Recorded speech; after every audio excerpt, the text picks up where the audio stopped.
आज आपने देखिए देश में उदाहरण है, आज लालू प्रसाद यादव जी ने संघर्ष किया, लड़ाई लड़ा, उनका समाज ने उनको नेता माना और बिहार में 3-3 बार मुख्यमंत्री बने, 2 बार खुद बने, 1 बार अपने धर्मपत्नी को बनाया और आज देखिए उनका समाज कहां से कहां पहुंच गया। उससे पहले देखिए पासवान जी, हमारे स्वर्गीय श्री रामविलास पासवान जी दलित समुदाय से आते थे और उसका समाज देखिए पूरे हिंदुस्तान के लोग उनको जानने लगे, पहचानने लगे। उत्तर प्रदेश में देखिए मुलायम सिंह के नाम पर, उत्तर प्रदेश में देखिए बहन मायावती के नाम पर, चाहे वो अभी नीतीश कुमार जी का नाम ले लीजिए। जब भी जिन लोगों ने सत्ता में, पावर में आया, अपने लोगों के लिए काम किया। आज आप देखते होंगे कि आपके गांव में आपका एक वार्ड बनता होगा, आपका समाज का लोग, तो आप उनको जाते हैं, बैठते हैं, उनको अपने मजबूती से अपनी बात को रखते होंगे। चाहे मुखिया जी हो या आपके विधायक हो या आपके मंत्री हो, वो आपके लिए सोचेंगे। दूसरा लोग आपके बारे में क्यों सोचेगा? दूसरे लोग आपके बारे में सोचेगा क्यों? वो अपने लिए सोचेगा, अपने परिवार के लिए सोचेगा, अपने समाज के लिए सोचेगा। आपके लिए क्यों सोचेगा? आपके लिए तो आपका ही भाई, आपका बेटा, आपके अपने या खुद आप सोचिएगा, दूसरा क्यों सोचेगा? आज मैं क्यों सोच रहा हूं आपके बारे में? क्योंकि मैं एक मछुआरा मल्ला परिवार में जन्म लिया। अगर मैं भी बाबू साहब के घर में जन्म लेता तो मैं इतने धूप और गर्मी में आपके बीच में क्यों आता? मुंबई के ऐशोआराम जिंदगी को छोड़कर यहाँ पे क्यों आता? आज बीजेपी ने कहा कि सैनी जी पार्टी उटी बंद कीजिए और पार्टी विलय करके हमारे साथ आ जाइए, अगला मुख्यमंत्री आपको बनाएंगे। अगर हम दूसरे समाज से रहते तो हम उसकी बात मान लेते, पार्टी विलय करके और आगे मुख्यमंत्री का सपना देखते। लेकिन हमने कहा नहीं, हम संघर्ष करेंगे। तुम जो मुख्यमंत्री हमें बनाओगे, किसका वोट से? वोट हमारा, अब मुख्यमंत्री तुम बनाओगे। हमारे पास जब वोट है तो हम खुद क्यों नहीं मुख्यमंत्री बनेंगे? भाई देखिए लालू प्रसाद बने ना, हमारे जितना वोट उनके पास भी है और 3-3 बार मुख्यमंत्री बने। नीतीश कुमार जी मुख्यमंत्री बने, उनके पास कितना वोट है? 4% वोट है और हमारे पास 14% वोट है। फिर हम क्यों नहीं मुख्यमंत्री बन सकते? तो ये लड़ाई लड़ने के लिए मैं आप लोगों के बीच में हूँ। मेरे बारे में माता बहन को नहीं पता होगा, नौजवान साथी मंच पे बहुत सारे लोगों को पता होगा जो सोशल मीडिया से चलते हैं। इसको हटा लीजिए, आवाज आ रहा है, इसको हटाइए, पीछे कर लीजिए, बंद कीजिए। मैं गरीब मछुआरा परिवार में जन्म लिया। पिताजी मछली मारते थे, दादाजी मछली मारते थे, ऐसे घर में मेरा जन्म हुआ।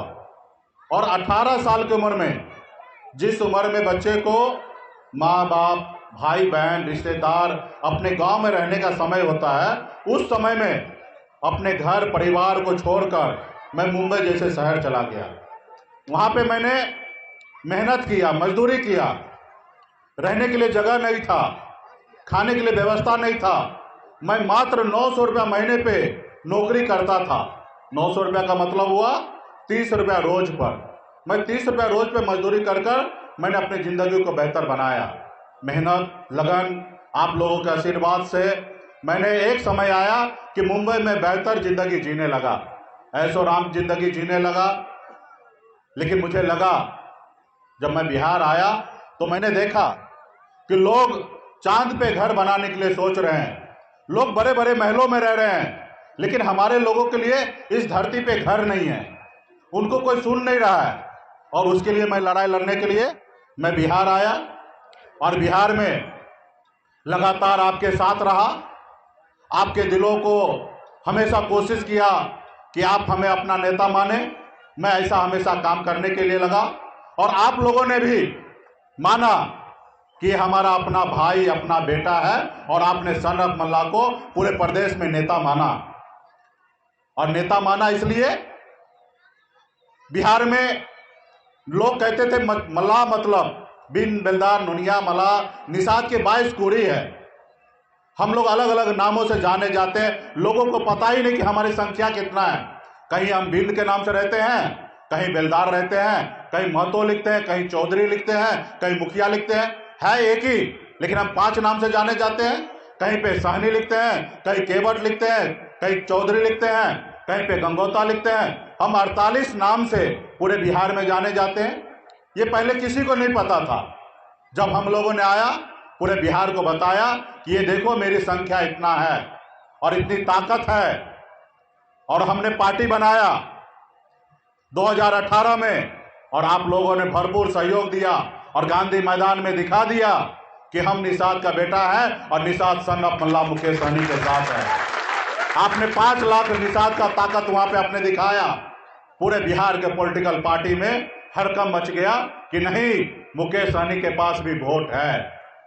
फिर लोकसभा चुनाव आया 19 में, लालू जी ने 3 लोकसभा सीट दिया। जब हमारे समाज को जिंदगी भर पार्टी में लोग काम करा लेते हैं, लेकिन एक विधायक और एक सांसद का टिकट नहीं देते हैं, क्योंकि उसको मानते हैं कि इनको मैं क्यों दूं। और हमने टिकट नहीं, सीट उन्होंने देने का काम किया, लेकिन सफलता प्राप्त नहीं हुआ। 2020 में लड़ाई लड़े, भाजपा को एहसास था कि मुकेश सहनी हमारे साथ नहीं रहेगा तो हमारी सरकार नहीं बनेगा। उनको भी निषाद समाज के सामने में, वीआईपी पार्टी के सामने में झुकना पड़ा और 11 सीट और 1 एमएलसी देने का वादा किया। और फिर हम लोगों ने उनके साथ रहा। जब उनके साथ रहा तो 74 विधायक वो बनाए और हम लोगों ने बिहार में सरकार बनाया। कभी कोई कल्पना नहीं करता था कि मछली मारने वाला बिहार में राजनीति करेगा, लेकिन मैंने आप लोगों के सहयोग से मैंने करके दिखाया। आज जो बिहार में ये मुख्यमंत्री श्री नीतीश कुमार जी है, उसको किसने बनाया? निषाद मल्ला का बेटा ने उसको मुख्यमंत्री बनाने का काम किया।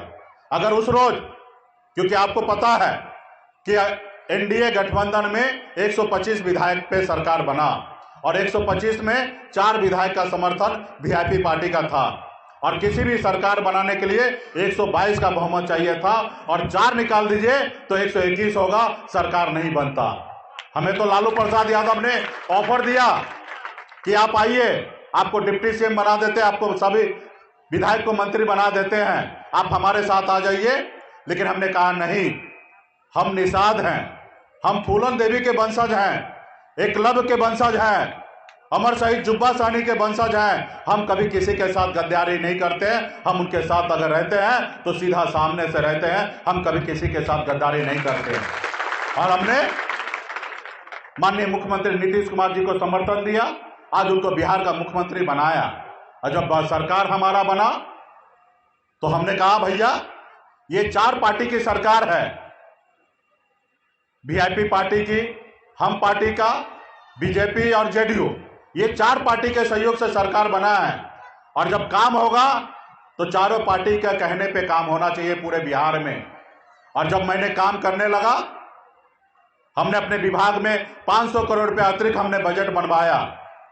जब हमने सोचा कि पूरे बिहार में जितने भी तालाब है उस पर अतिक्रमण हो रहा है, उसको मुक्त कराया जाए। हमने सोचा जितने भी बिहार में तालाब है उसको बाउंड्री कराया जाए। हमने सोचा गरीब मछुआरा के लिए 90% अनुदान देने का आवश्यकता है, अति पिछड़ा को।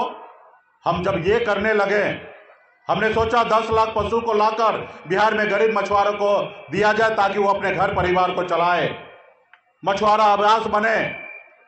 तरह तरह का मैंने स्कीम बनाने का काम करने लगा। तो इस भाजपा वाले को और नीतीश कुमार जी को पेट में दर्द होने लगा। उनको देखने लगा कि मुकेश सहनी जब कुछ नहीं था, जब बिहार में कुछ भी नहीं था, तब हम लोगों को झुकाकर 11 को सीट ले लिया। अगर बिहार में निषाद समाज के लिए काम कर देगा, उनको बेहतर जिंदगी देने लगेगा, ये पूरे बिहार के निषाद अति पिछड़ा का हीरो बन जाएगा। और कल मुझे शायद 101 सीट देना पड़ेगा। जब कुछ नहीं था तब बिहार से लेकर उत्तर प्रदेश से लेकर झारखंड तक पार्टी संगठित कर दिया, और ये तो अभी सरकार में आ गया है, तो इसको रोको, खत्म करो। उन्होंने एक रणनीति बनाने का काम किया कि भाई आप पार्टी विलय कीजिए, अब मंत्री बने रहिए और आगे मुख्यमंत्री बनाएंगे। हमने कहा भैया ये पार्टी हमारी नहीं है, ये पार्टी पूरे बिहार के निषाद समाज के सभी उपजाति बिंद बेलदार नुनिया मला निषाद के हर बेटा ने खून पसीना बहाकर ये पार्टी बनाया है। ये पार्टी हमारी नहीं है। हाँ, हमारी लड़ाई जो है आरक्षण का, आप आरक्षण लागू कर दीजिए, फिर हम इस पे विचार करेंगे। आरक्षण आपका क्या है? बाबा साहब अंबेडकर ने आपको आरक्षण संविधान में देके गया, लेकिन इस धरती पर कुछ राज्य में लागू हुआ, लेकिन कुछ राज्य में लागू नहीं हुआ। आज बंगाल में चले जाइए, वहां पे बिंद बेलदार नुनिया मला सबको आरक्षण मिल रहा है एससी का। आप दिल्ली में चले जाइए, वहां पे बिंद बेलदार नुनिया मला को आरक्षण मिल रहा है एससी का, लेकिन हमको बिहार में या झारखंड में या उत्तर प्रदेश में नहीं मिल रहा है। हम उसकी लड़ाई लड़ रहे हैं और आप ये लागू कर दीजिए, क्योंकि ये लागू तो केंद्र सरकार का काम है कराना, और आप काम कर देंगे तो हम इस पे सोचेंगे। लेकिन उनका नहीं कि ये समाज जो कल तक इसका पूर्वज 75 साल आजादी का बीत गया और हमेशा हमारे पैरों के तले दबा कर रखा हुआ था, ये अचानक ये समाज कैसे ऊपर आ गया है? इसको दबाओ, नहीं दबा पाओगे तो आने वाले समय में सन ऑफ मल्ला मुकेश सहनी के पीछे पीछे घूमना पड़ेगा कि बिहार में ये आज आगे निकल जाएगा। तो उन्होंने एक रणनीति के तहत हमारे विधायक को खरीद लिया। 100 करोड़ रुपया सुना हमने दिया है और विधायक को खरीद लिया और हमें सरकार से बाहर कर दिया। उस सरकार से जो सरकार हमने बनाया, अगर मैं नहीं चाहता तो शायद 2020 में सरकार नहीं बनता और मुख्यमंत्री नीतीश कुमार आज बिहार का मुख्यमंत्री नहीं होता, अगर मैं उस रोज अगर नहीं चाहता तो। लेकिन हमने ईमानदारी का परिचय दिया, लेकिन इन लोगों ने क्या किया? हमारे साथ विश्वासघात किया और पीठ में खंजर भोगने का काम किया। लेकिन हम घबराने वाले नहीं हैं। हम जब मुंबई से आए तो सैकड़ों में लोग हमें जानते थे।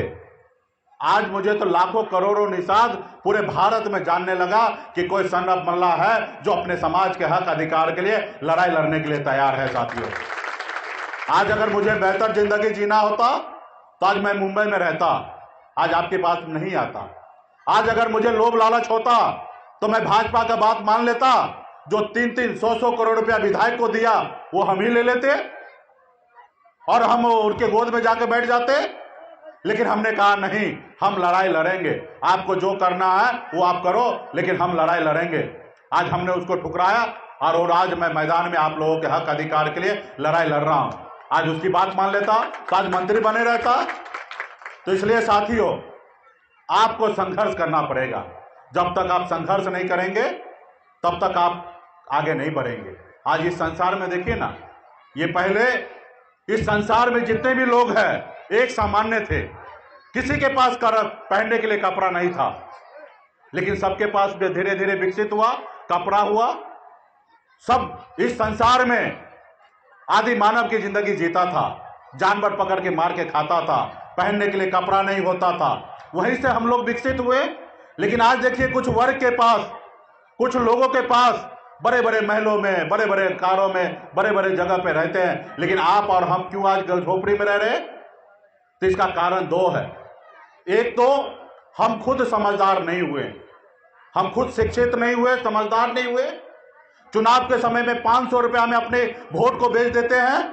और दूसरा वो लोग जो हमें खत्म करने के लिए सोचता है। जैसे आज बताइए ना, आज पूरे बिहार में निषाद समाज ने खून पसीना बहाकर एक पार्टी बनाया और 4 विधायक बनाया, एक हिंदुस्तान में इतिहास रचने का काम किया, लेकिन उसको हजम नहीं हुआ।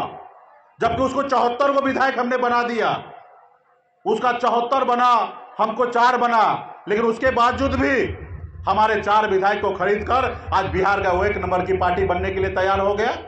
आज हमारे पीठ में खंजर भोंकने का काम किया। यानी कि उनके पास खाने के लिए, रहने के लिए हर तरह का सुख सुविधा है, लेकिन हमारे सर पे अगर एक कपड़ा है तो उसको भी वो छीनना चाहता है। और वही आपके पूर्वज के साथ किया है। इस धरती पर हमेशा मजदूरी आपने किया, मेहनत आपने किया, लेकिन मलाई कोई और खाता है। आज देखिए, आपने क्या सोचा था कि देश में एक पिछड़ा का बेटा देश का प्रधानमंत्री बनने के लिए जा रहा है। आपने बहुत खुशी से नारा दिया था, हर हर मोदी, घर घर मोदी। आपने सोचा था कि मोदी जी हर घर घर तक गरीब के लिए कुछ काम करेंगे, लेकिन यह अंदाजा था कि आपके घर पे अगर आटा खरीदेंगे उसके पे भी टैक्स लग जाएगा? आपको कभी यह अंदाजा था कि आप जो कपड़ा पहनेंगे उसके ऊपर भी टैक्स लगा देंगे मोदी जी? आपने तो मोदी जी को घर में बुलाया था, आपने टैक्स को थोड़े बुलाया था, लेकिन आज टैक्स आपके रूप में आपके घर पे आ गया। आज आरएसएस, भारतीय जनता पार्टी के पर्दे के पीछे आरएसएस है। जैसे आज वीआईपी पार्टी के पर्दे के पीछे बिंद बेलदार नोनिया मला है, एक मजबूती ताकत के साथ आज पार्टी को आगे लेके जा रहा है, उसी तरीके से भारतीय जनता पार्टी के पीछे आरएसएस है। और वो देखिए 96 साल पहले संगठन बनाया, आज वो संघर्ष करते करते आज देश में भारतीय जनता पार्टी के नाम से सरकार बनाया, 303 सांसद बनाए, लेकिन पहला काम किसका किया? आज 85% पिछड़ा, गरीब, दलित, अल्पसंख्यक लोग हैं इस धरती पर। अब 15% ऊंची जाति के लोग हैं। और अभी मोदी जी की सरकार बना, क्या हुआ कि 15% जो आबादी है उनको 10% आरक्षण लागू कर दिया, सामान्य वर्ग के लोगों को, जिसमें ब्राह्मण, भूमियार, कैस्ट, बड़े बड़े ऊंची जाति के लोग हैं। और आप 85% हैं, लेकिन आपको कितना आरक्षण मिल रहा है? और मेरा ये कहे 1% भी विरोध नहीं है कि ऊंचे जाति को आरक्षण आप क्यों दे रहे हैं, आप दीजिए। लेकिन जब अगर निषाद का बेटा 1 लाख रुपया कमाने वाला है साल में, उनको बेटे को आप आरक्षण नहीं दे रहे हैं, लेकिन आप ऊंचे जाति के लोगों को 8 लाख कमाने वाले को आप आरक्षण दे रहे हैं। आप बताइए, आपकी नीति सही नहीं है? जब हम आरक्षण की बात कर रहे हैं, जब हमारे भाई को बंगाल में आरक्षण मिल रहा है, जब दिल्ली में आरक्षण मिल रहा है, आपने हमको लागू नहीं किया। और जिसने कभी मांगा नहीं उसको आप आरक्षण दे दिए। आपने कभी देखा कि पूरे बिहार में या भारत में ब्राह्मण, राजपूत, भूमियार ने आंदोलन किया होगा कि हमको आरक्षण दो? कभी कहीं देखा आपने धरना प्रदर्शन किए? लेकिन नहीं किया। लेकिन उनका सरकार बना, उनको आरक्षण मिल गया। और आप बरसों से धरना प्रदर्शन, भूख हड़ताल, हर चीज आप कर रहे हैं, लेकिन आपको नहीं मिल रहा है। भैया, इस देश में संविधान ने कहा है जो गरीब वंचित लोग हैं उनको सरकार के तरफ से सम्मान मिलना चाहिए, लेकिन आज आप हमको नहीं दे रहे हैं, लेकिन आप उनको दे रहे हैं। लेकिन आप हमको गुमराह कर रहे हैं 5 किलो चावल देके, लेकिन हमारे बच्चे को पढ़ाना लिखाना आपने छोड़ दिया। आप हमारे बच्चे के इलाज के लिए बेहतर व्यवस्था देना आपने छोड़ दिया, लेकिन आप 5 किलो चावल दे रहे हैं। लेकिन नौकरी किसको दे रहे हैं? आप उन लोगों को 10% के रूप में आपने आरक्षण देने का काम किया। आज देखिए, सेना में भर्ती कौन होता है? 40,000 के नौकरी करने के लिए कौन जाता है? गरीब का बेटा, पिछड़ा का बेटा, दलित का बेटा। लेकिन ये नौकरी में आपने क्या किया?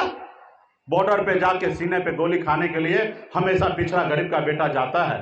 और आपने क्या किया? 4 साल का नौकरी कर दिया। अब बताइए, 4 साल का नौकरी आपने कर दिया, 4 साल के बाद वो कहां जाएंगे, क्या करेंगे?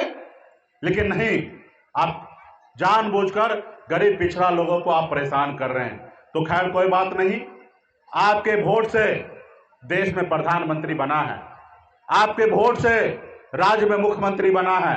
अगर आप विधायक को नहीं जिताएंगे तो ये मुख्यमंत्री नहीं बनेंगे। अगर आप सांसद को नहीं जिताएंगे तो देश में प्रधानमंत्री नहीं बनेंगे। तो वोट कौन देता है? और आप देते हैं। जितना आपके वोट में ताकत है, उतना ही ताकत इस देश के प्रधानमंत्री के भी वोट में उतना ही ताकत है। इस भारत में जो सबसे अमीर व्यक्ति है, चाहे वो मुकेश अंबानी हो या रतन टाटा हो या अभी नए अडानी आ गए हैं, इनका भी वोट का उतना ही ताकत है जितना एक मछली मारने वाले का बेटा का वोट में ताकत है, उतना ही उनके भी वोट में ताकत है। लेकिन आप अपने वोट का पहचान नहीं कर पा रहे, और आपने पहचाना, अपनी ताकत को दिखाया, तो आप बिहार में सरकार बना ही तो लिए थे, आप सरकार का हिस्सा बन ही गए थे।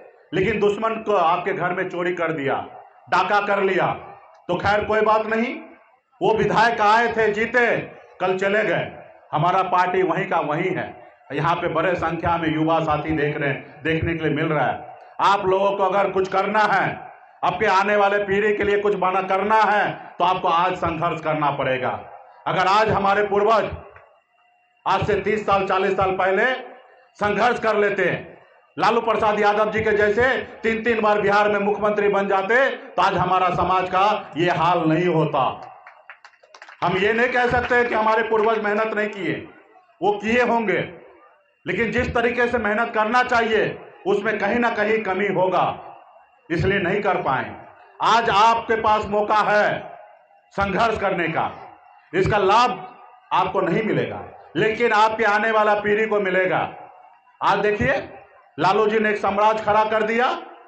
आज उनके सुपुत्र तेजस्वी प्रसाद यादव जी घर बैठे बैठे मुख्यमंत्री का सपना देख रहे हैं, और हमारे पिताजी और हमारे माताजी तो मुख्यमंत्री थे नहीं।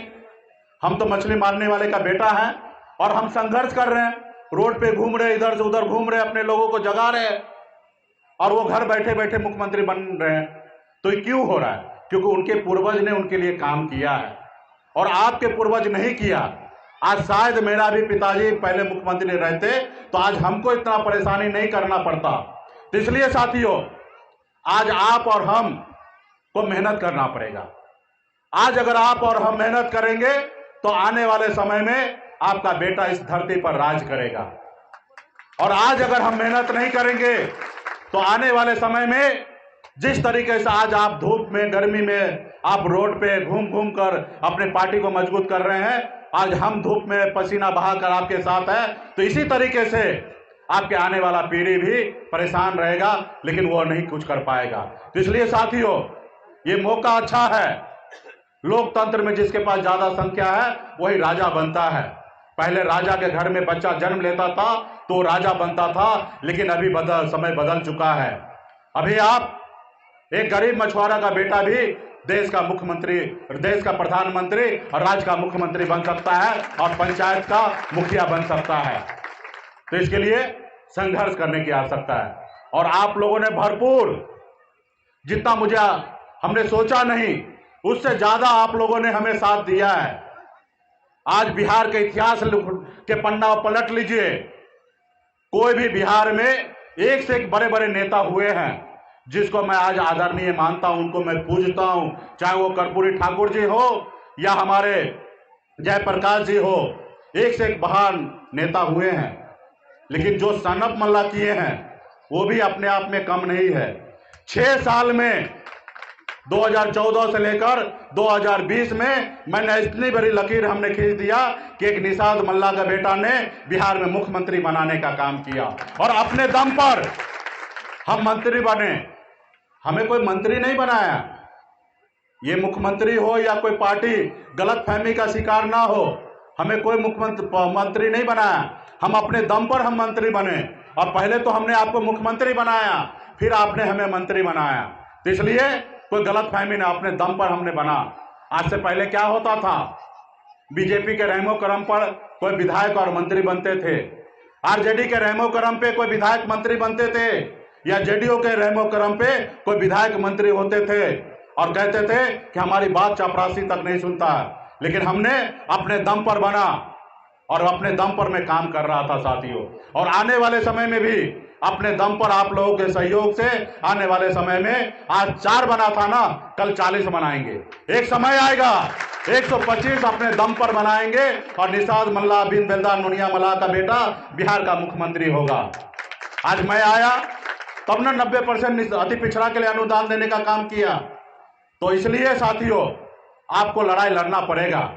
आज आपने देखा, 1 महीना पहले हमारे समाज में 2 बच्चे को मार के फेंक दिया था कुआं में।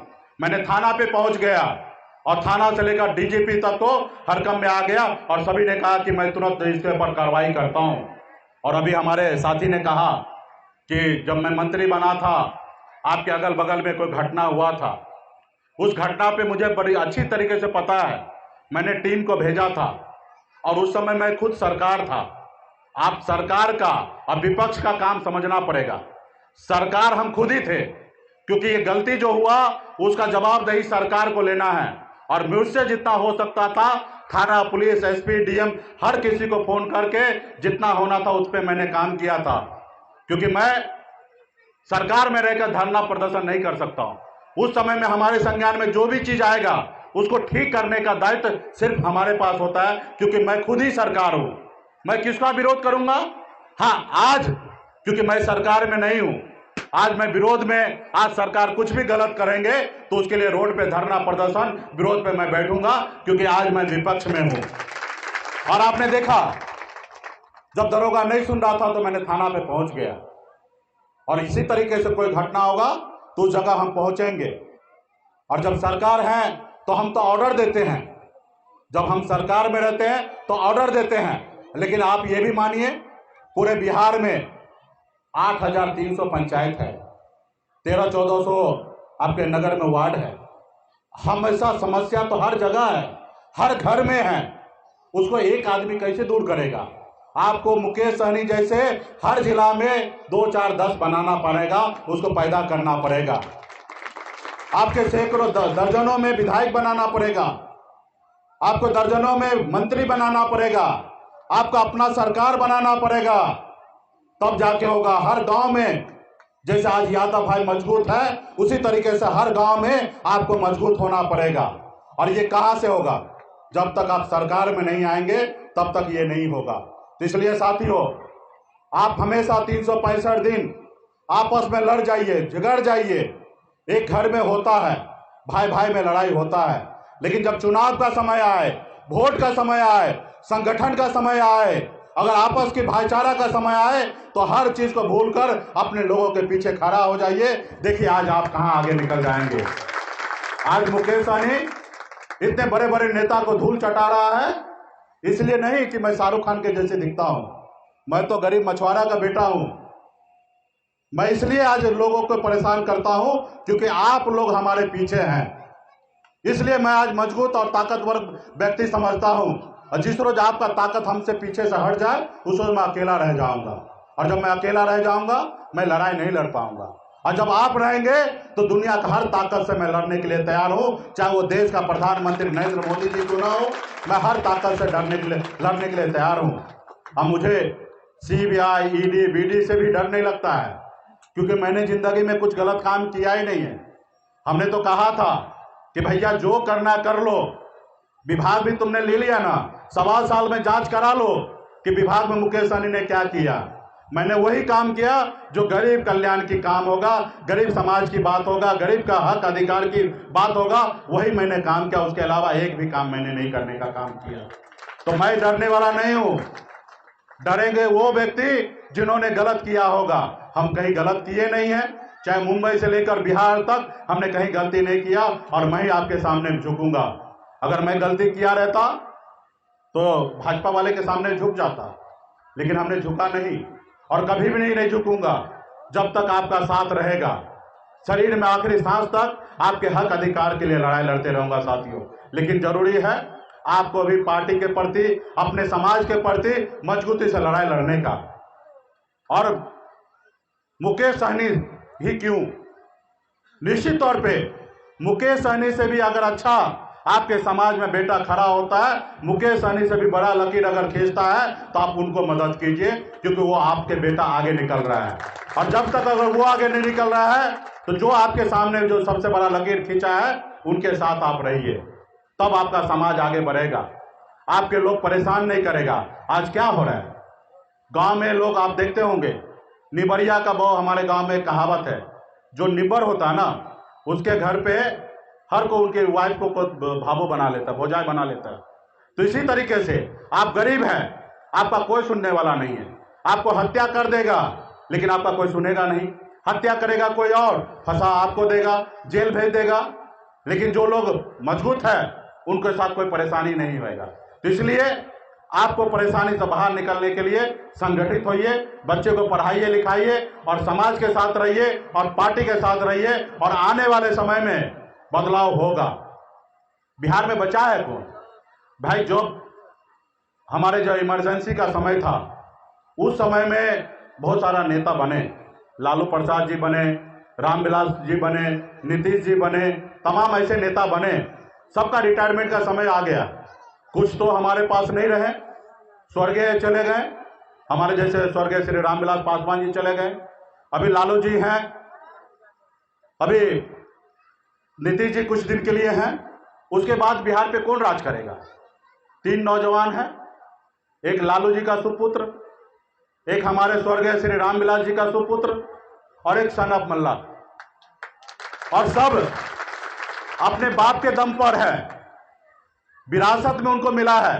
और मैं आपके दम पे हूं, आप लोगों के सहयोग से और संघर्ष करने वाला हूं। और जिसमें दम होगा वो 1 नंबर का कुर्सी लेगा। तो आने वाले समय में निषाद समाज का बेहतर समय आएगा, लेकिन उसके लिए आप सभी को मेहनत करना पड़ेगा। गांव में घूम घूम कर अपने लोगों को जागरूक करना पड़ेगा, उनको बताना पड़ेगा। क्योंकि आपका जो समाज जो है ना, या हमारा समाज हो या गरीब समाज हो, जो पढ़ा लिखा नहीं है ना, तो उसके बीच में जो समझदार लोग हैं वो आके गुमराह करेगा। वो आपके बारे, नेता के बारे में तरह तरह के बात बोलेगा और आप उसी को सच मान लीजिएगा। लेकिन जो पढ़ा लिखा है वो आपको इसलिए गुमराह करेगा क्योंकि अगर संगठित हो जाएंगे तो राजा बन जाइएगा और उनको कहीं ना कहीं बालू का ठेका नहीं मिलेगा।